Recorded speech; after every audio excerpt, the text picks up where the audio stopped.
বন্ধুগণ নমস্কার, আমি শীতাংশু বলছি। প্রথমে আপনাদের করছি আপনারা আমার চ্যানেলটি সাবস্ক্রাইব করবেন। তিনটে রাজ্যে তিনটে বিধানসভার উপনির্বাচন, এই তিনটে উপনির্বাচনের ফল প্রায় ঘোষণা হওয়ার মুখে, যদিও এখনও ঘোষণা হয়নি। আমি একটু আগে পর্যন্ত তার যে ফলগুলো শুনলাম, সেই ফল হিসেবে কিন্তু বিজেপির কাছে এটা একটা অশনি সংকেত। যদি বলেন কেন বলছি অশনি সংকেত, আপনারা যা যা রেজাল্টগুলো হতে চলেছে সেগুলো আগে জেনে নিন। প্রথম হচ্ছে যে সবচেয়ে যে চর্চিত কেন্দ্র, সেটা হচ্ছে বিহারের পাটনারি একদম আউটস্ট্রিট লাগোয়া যে বাঁকিপুর কেন্দ্র। যে বাঁকিপুর কেন্দ্রের যিনি এমএলএ ছিলেন তিনি হচ্ছেন নিতিন নবীন। তিনি গত ভোটে 40,000 ভোটে জিতে ওখান থেকে জয়লাভ করেছিলেন। এবং তারপরে তিনি যেহেতু বিজেপির কেন্দ্রীয় সভাপতি হয়ে চলে যান দিল্লি এবং রাজ্যসভার সদস্য হয়ে যান, ফলে তার ওই সিটটা খালি হয়। সেই সিটে তারা নীরজ সিনহা বলে একজন নতুন প্রার্থী দিয়েছিল। প্রথমে যে প্রার্থী ছিল সে প্রার্থী ভোটে লড়তে রাজি হয়নি, তখন আবার নতুন প্রার্থী দেয় নীরজ সিনহা বলে। দেখা গেল সেখানে সবচেয়ে দমদার প্রার্থী ছিল প্রশান্ত কিশোর, জনসুরাজ পার্টির। মূল লড়াইটা তাদের দুজনের সঙ্গে হলো। এর বাইরে আরজেডির ছিল রেখা গুপ্তা, যিনি আগের বারেও ভোটে দাঁড়িয়েছিলেন কিন্তু হেরেছিলেন। এবারে তিনি খুব নেগলিজিবল ভোট পেয়েছেন। তো এই বাঁকিপুর কেন্দ্রে যেটা হয়েছে সেটা হচ্ছে প্রশান্ত কিশোর জয়লাভ করার মুখে। প্রশান্ত কিশোর 12,000 ভোটে এগিয়ে আছেন, 12,000 প্লাস, 12,000 প্লাস। অতএব এই ভোটটা থেকে পার করে যে নীরজ সিনহা জিতে যাবেন সে আশা খুব কম। এখনও যদি সরকারি হয়ে ইলেকশন কমিশন ভোটটা জয়টা ডিক্লেয়ার করেনি বা এখনও পর্যন্ত আপনার ওয়েবসাইটে আপলোড করেনি, কিন্তু দেখবেন আর খানিকক্ষণ পর 8টা, 8:30, 9টার মধ্যে এই জয় কিন্তু ঘোষণা হয়ে যাবে। তাকে সার্টিফিকেটও দিয়ে দেওয়া হবে এবং সে ওয়েবসাইটেও সেটা আপলোড হয়ে যাবে। এখন এই যে বাঁকিপুর কেন্দ্র, এটা একটা বিজেপির কাছে শিক্ষা। এটা একটা মূলত সবর্ণ প্রভাবিত ভোট। এই যে সবর্ণ প্রভাবিত ভোট, এই কেন্দ্রে যেখানে বিজেপির কেন্দ্রীয় সভাপতি আগের বারে জিতেছিল সেই কেন্দ্রে হেরে যাওয়া, এটা বিজেপির কাছে একটা খুব লজ্জাজনক ব্যাপার। শুধু তাই নয়, বিজেপির এই প্রথম নতুন মুখ্যমন্ত্রী হচ্ছে বিহারে, তিনি হচ্ছেন সম্রাট চৌধুরী। সম্রাট চৌধুরীর প্রতিও যে মানুষের আস্থা নাই সেটা কিন্তু এই ভোটের রেজাল্ট প্রমাণ করে দিয়েছে। তিনি সেখানে পদযাত্রাও করেছিলেন, কিন্তু তার বিশেষ কোনো প্রভাব পড়েনি। কেন এইভাবে হেরে গেলেন বাঁকিপুর, সেটা বিশ্লেষণটা আমি পরে আসছি। এরপর আসুন দেখুন যে আর দ্বিতীয় হচ্ছে দাঁতিয়া সিট মধ্যপ্রদেশে।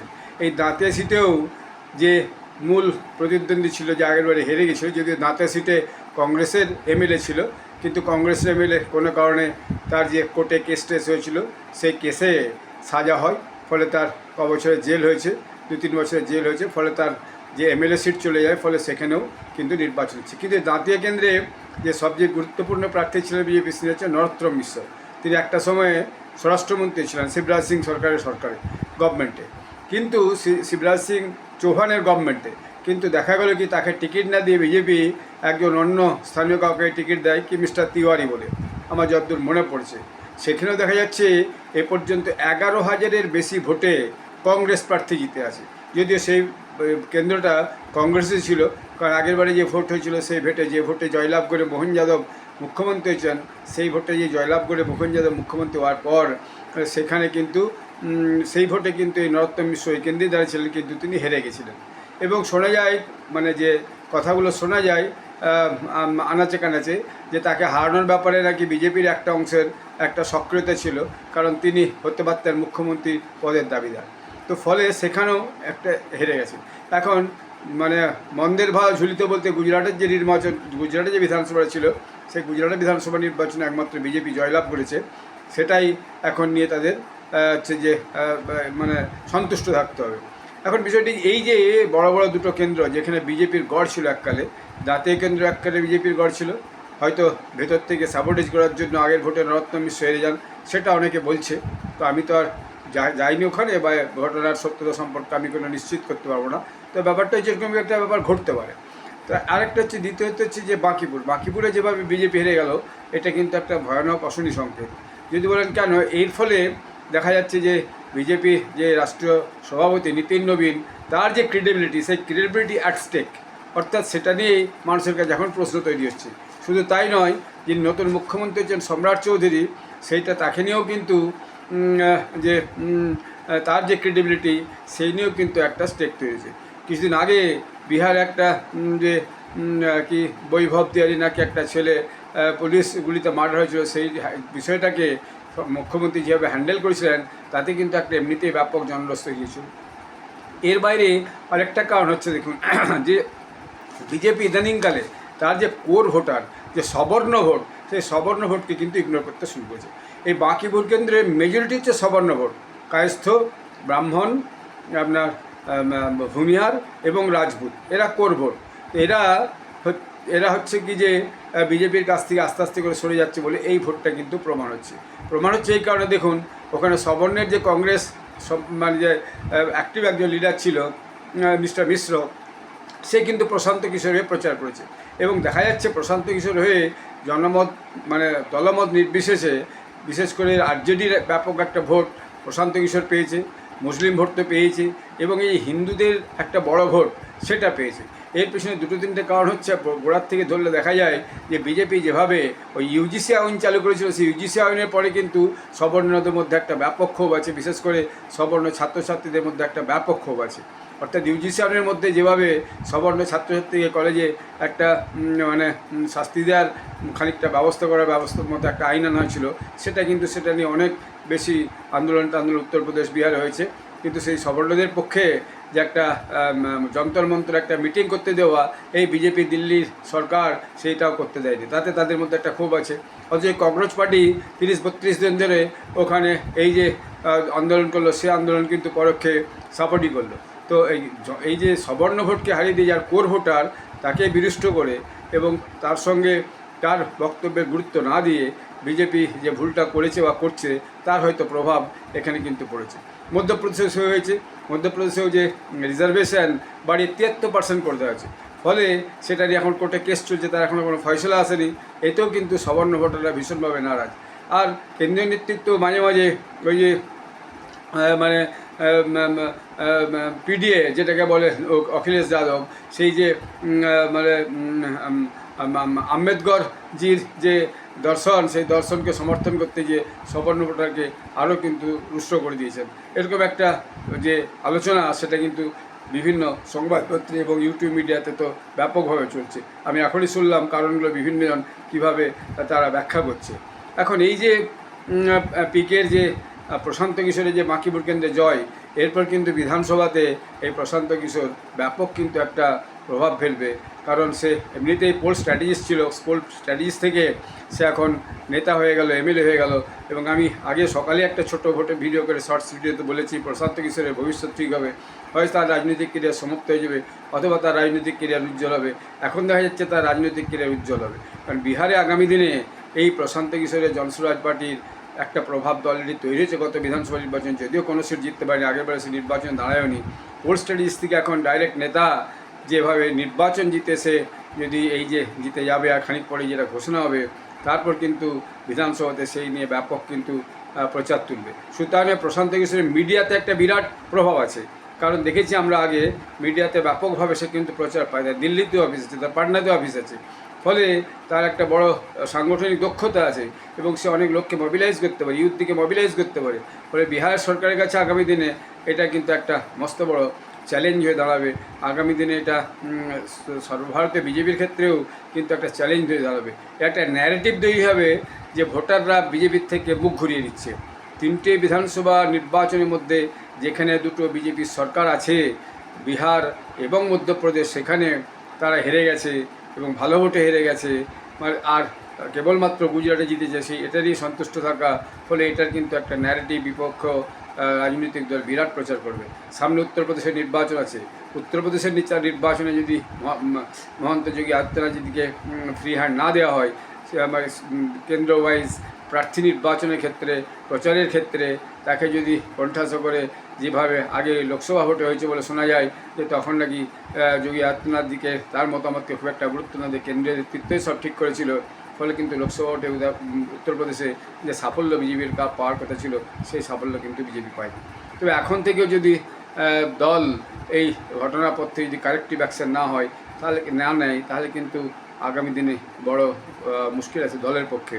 দলের কিন্তু একটা বিপর্যয়ের শুরুয়াত এটা কিন্তু বলাও যায়। দেখুন ঘটনা যেটা, সেই ঘটনাকে যে ভোটারদের মতামত, তার যে সংখ্যাধিক্যের মত, সেটাকে গুরুত্ব দিয়েই কিন্তু বিশ্লেষণ করতে হবে। একমুখী বিশ্লেষণ করলে কিন্তু ভুল মেসেজ যাবে। এবার থেকে নেতৃত্বকেও, রাজ্য নেতৃত্ব সর্বত্র এবং কেন্দ্রীয় নেতৃত্বকেও এই যে বিধানসভা ভোটের ফল এবং বিধানসভা ভোটের ফলে যে একটা সেটব্যাক হলো, এই সেটব্যাকটা কিন্তু আগামী দিনে সুদূর প্রসারী হবে। এখন থেকে যদি সেই কারেক্টিভ অ্যাকশন না নিয়ে যায়, কোর ভোটারকে যদি সন্তুষ্ট না করা যায়, ইউজিসির মতো আইনকে যদি বহাল রাখা যায়, আরও অন্যান্য যে SC/ST কানুন তৈরি হচ্ছে, যেটা সবর্ণের বিরুদ্ধে প্রয়োগ হচ্ছে বিভিন্ন জায়গায়, সে ব্যাপারে যদি যথেষ্ট কার্যকরী পদক্ষেপ না নেওয়া হয়, সবর্ণ ভোটার যদি পুরোপুরি মুখ ফিরে যায়, উত্তরপ্রদেশে প্রায় বলা হচ্ছে 20%-এর বেশি, 12%, 11-12% ব্রাহ্মণই আছে খালি, তারপরে তো এই আপনার রাজপুত, তারপর আপনার ভূমিয়ার, তারপর লালা অর্থাৎ কায়স্থ, এরা সব আছে।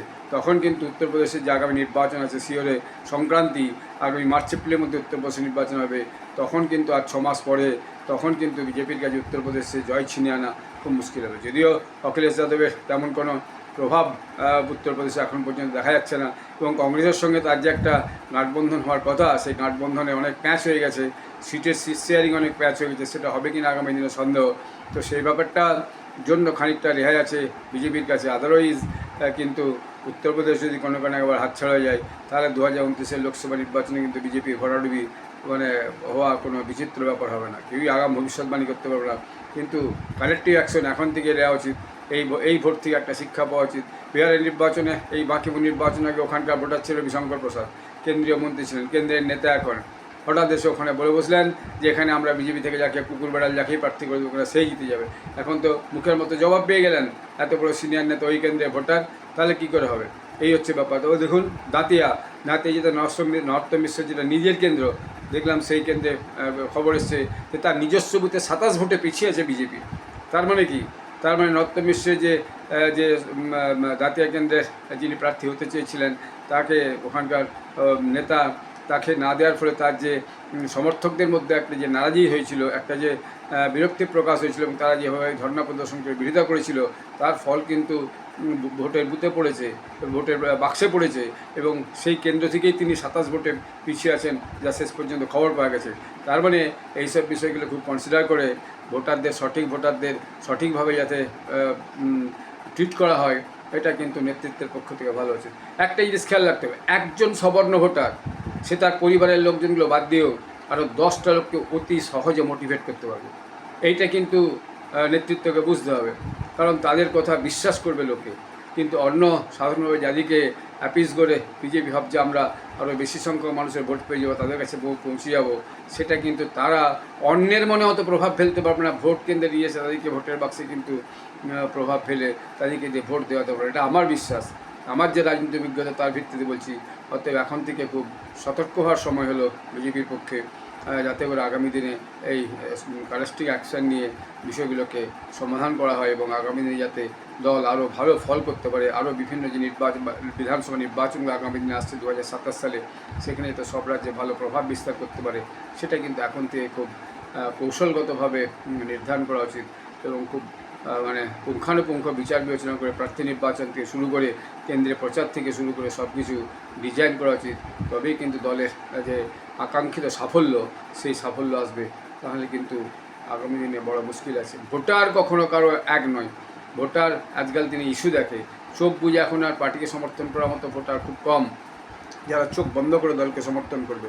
ভোটার এখন ইস্যু দেখতে চায়, ভোটার এখন দেখতে চায় তারা কী পেলো, সে কী পেলো, তার পরিবারের সদস্যরা কী পেলো, এবং how far they have been benefited from the party and the government, accordingly they will জাজ। অতএব একটা দল থেকে অন্য দলে শিফট হয়ে যাওয়া, একটা ভোটের চিহ্ন থেকে অন্য চিহ্নে শিফট হয়ে যাওয়া, এটা কিন্তু যে হচ্ছে এই দাঁতিয়া এবং বাঁকিপুরের যে ভোটের ফল, সেটা কিন্তু পরিষ্কার প্রমাণ করেছে। ভাবুন, যে কেন্দ্রে বাঁকিপুরে নিতিন নবীন 40,000-এর কাছাকাছি ভোটে জিতেছিলেন, সেই কেন্দ্রে আজকে 12,000-এর মতো প্লাস ভোটে হারতে চলেছেন, শুধু ঘোষণা হওয়া বাকি আছে। তো এইটা খুব গভীরভাবে ভাবা, বিশ্লেষণ করা এবং সেই অনুযায়ী আগামী দিনে পদক্ষেপ ঠিক করার সিদ্ধান্ত নেওয়া, এটা কিন্তু নেতৃত্বের জন্য একটা খুবই প্রয়োজনীয় কাজ আগামী দিন হতে চলেছে। আশা করি দল সেটা বিশ্লেষণ করবে, হারের ফলাফল বিশ্লেষণ করে উপযুক্ত কারেক্টিভ মেজার নেবে, এটাই আকাঙ্ক্ষিত। তা নাহলে যা ফল ওভার হবে, নেতৃত্বে জানেন কেউ, আমরা সাধারণ মানুষ একটা দুটো ভিডিও করি, বিষয়গুলো বিশ্লেষণ করি, মানুষের কাছে আমাদের মতামত, আমার ব্যক্তি স্বাধীনতার মত, আমার বাক স্বাধীনতা হিসেবে সেগুলো বলি, সেটা কারো পছন্দ হতে পারে, কাছে নাও হতে পারে, তাতে আমার কিছু বলারও নেই, কারোর উপর রাগও নেই, কাউকে আমার বিশেষ করে খুশি করার কোনো ব্যাপার নেই। এটাই হচ্ছে বিশেষ কথা। আপনারা সবাই ভালো থাকবেন, আপনারা আমার চ্যানেলটি সাবস্ক্রাইব করেন, আবার বলছি, ভিডিও লাইক করবেন। ধন্যবাদ, নমস্কার, জয় হিন্দ, বন্দে মাতরম।